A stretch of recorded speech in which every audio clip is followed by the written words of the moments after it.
The Philippines, home to the largest Catholic population in Asia. According to Catholic Directory of the Philippines, as of 2021, there were about 85 million Catholics living in the country. And because Catholicism is deeply rooted in the country, the Philippines is a stronghold of pro-life beliefs. Abortion is a taboo, a crime, and a sin, and has been illegal in the country for more than a century.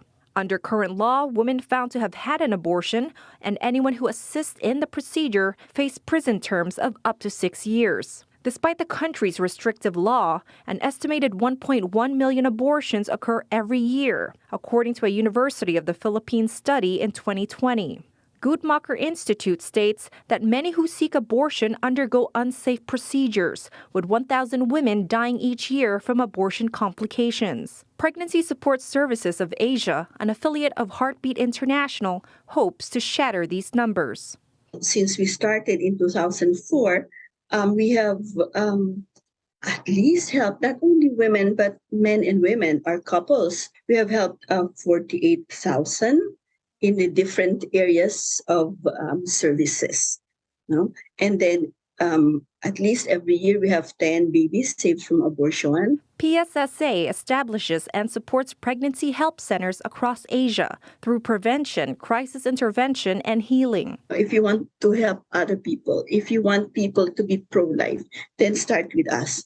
Let us give life to every woman who is pregnant and in need. PSSA, along with other pro-life organizations like the Missionary Families of Christ, defend the church's teachings while helping women choose life. The Missionary Families of Christ is a Catholic missionary community in Asia whose primary goal is to strengthen families and bring them closer to Jesus. As a Catholic, as a Christian, and as a Filipino, we need to come together, church leaders and lay people, to advocate pro-life laws in the Congress and have a widespread pro-life teaching in schools, parishes, to create a culture of life among Filipinos.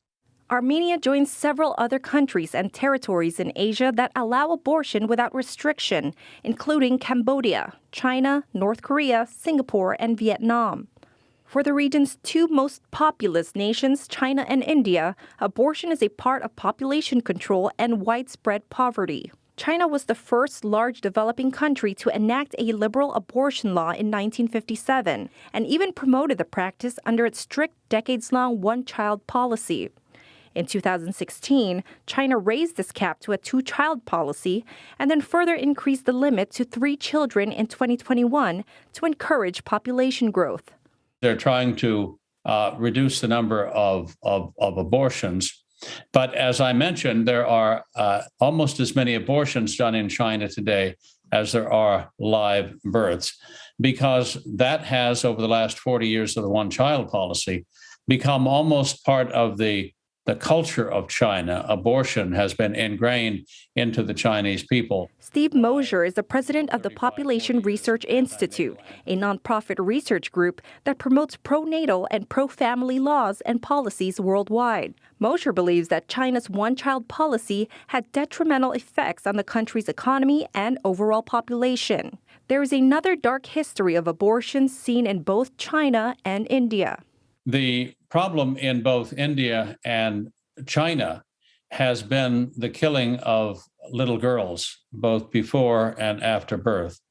Female infanticide and sex-selective abortion have been rampant in both countries for a long time because both countries have a strong cultural preference for sons. Sex-selective abortions are now illegal in both China and India, but its ramifications are still felt today. In 1971, India legalized abortion for women under certain conditions, such as the pregnancy being a danger to life or when pregnancy is a result of rape. Just earlier this week, India's Supreme Court legalized abortion up to 24 weeks.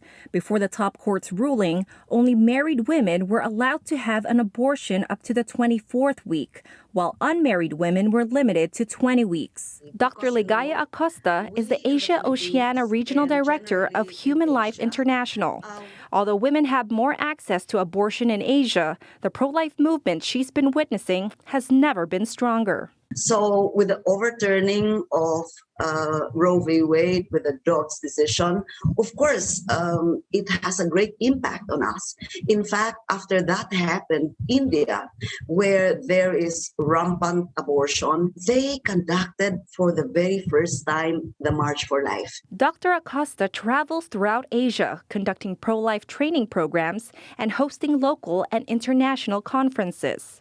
I am hopeful, judging from the way that we are received in the many countries and the very touching reactions of our participants, that there's a lot of hope. Lorena is also looking forward to what the future holds and puts the faith in the hands of the younger generation. We know that the young people, they are the future of this country. They are the future of the church. They are the future of our faith. That's why we need to bring them along and help them understand. Roselle Reyes, EWTN News in Depth.